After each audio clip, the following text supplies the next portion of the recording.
Everyone says that learning vocabulary is key in language learning, and it really is. But no one really teaches you how to properly do it and how to have a system and how to have an effective system that will actually get you fluent. So today I'm going to walk you through the system that has helped me get fluent. This is a system that I use as an advanced learner of English, but you can also adapt it because the system works for any level. The only thing that changes is the proportion in terms of the different vocabulary that you learn. I've got this classification of vocabulary that subconsciously I always think about when I learn words. So these are things that maybe in the past, recently, I've got some input. Maybe I was listening to a podcast and this person used this expression. Maybe I read it somewhere. So I've actually been exposed to this, but maybe I'm not sure how to use it. Or maybe if it's a verb, I understand the verb, but I don't know how to use it in a specific context. Let's say I don't know how to conjugate it, or maybe I actually have the conjugation, but I don't understand in what situations I should conjugate the verb like this. Then we've got constructions that I haven't heard before and I have no clue how to use them. So I think this would be the prototypical of, when you say learning vocabulary, maybe you try to guess from the context, but you don't quite know. So then you need to do some research.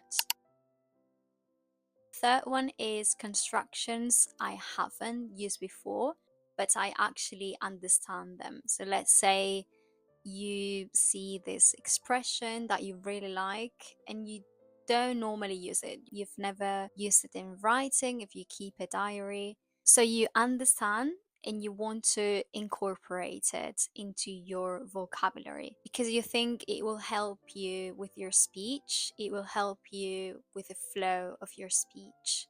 Or maybe it's something like it's a specific topic you actually like to talk about and maybe you didn't have that specific concept. So yeah, it really depends on the piece of vocabulary because as I said in the last video, vocabulary is such a big word, so it's difficult to generalize, but I think you get the idea. Constructions that are very different from your first language. So I'm sure you can think of something when I say this.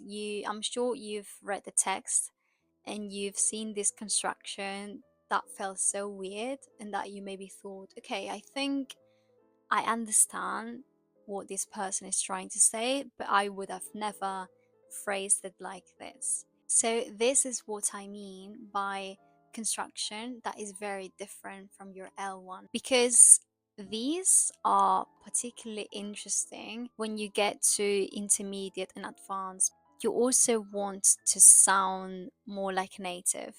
And the way you do this is by actually paying attention to how natives speak. And you will notice that there are certain things that keep coming up. And so I'm always paying attention to this one whenever I'm watching a video, reading something. As an advanced learner, I always pay attention to this and I try to incorporate these things that maybe in Spanish I would phrase completely different. As you gain more fluency and you get more advanced, maybe you don't struggle so much with understanding, but you want to sound more fluent and you want to sound more eloquent in your speech. This is something that could really help you.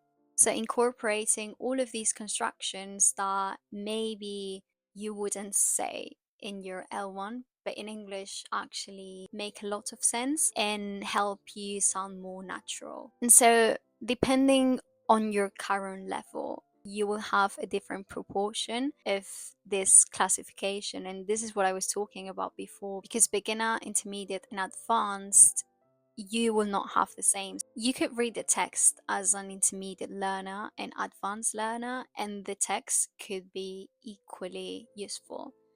But you just focus on different things and you focus on different constructions. So I've got a little text so you can actually see how I go about this, what the steps are, and the kind of questions that I ask myself. So, step one is read the text. First of all, don't worry about vocabulary now, just read the text. This step is purely comprehension. So try to understand as much as you can in spite of the words that are new. So I've never used dialed in when talking about my routines, but from this text I can see that this is probably a collocation and that this is something that sounds good in English. So I will try to incorporate it into my vocabulary. Same thing for on autopilot. So we've got the same in Spanish, we also say this, so I wouldn't struggle to remember it.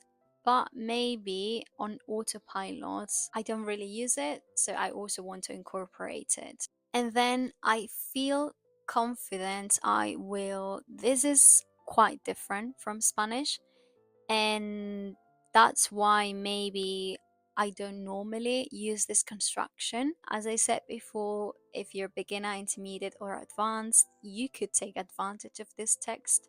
You would just focus on different things, but you could learn so much. Okay, second text.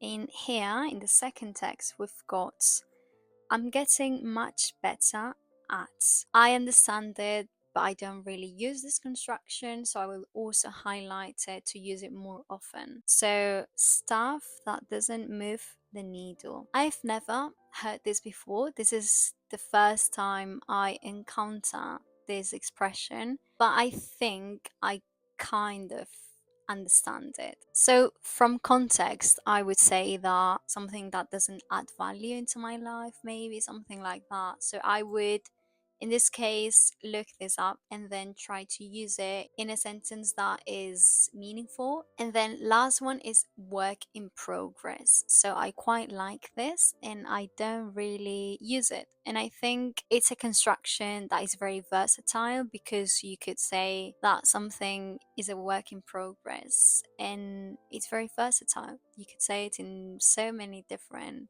circumstances. So I think it's quite useful.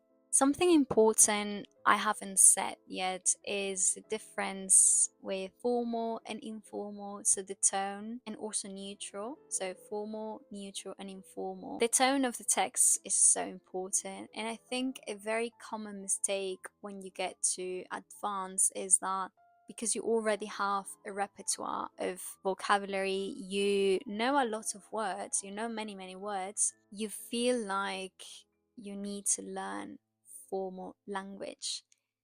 And so you learn these phrases that are rarely used in daily conversation. It's good that you learn them, but be very aware of in what situations you use them. You wouldn't say pose a question in oral speech.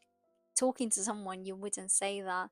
So it's good that you know that, it's good that you're aware of that word, but also know when it's appropriate to use it. As I always say, you need to make language learning very personal. If you actually need formal language, then go for it.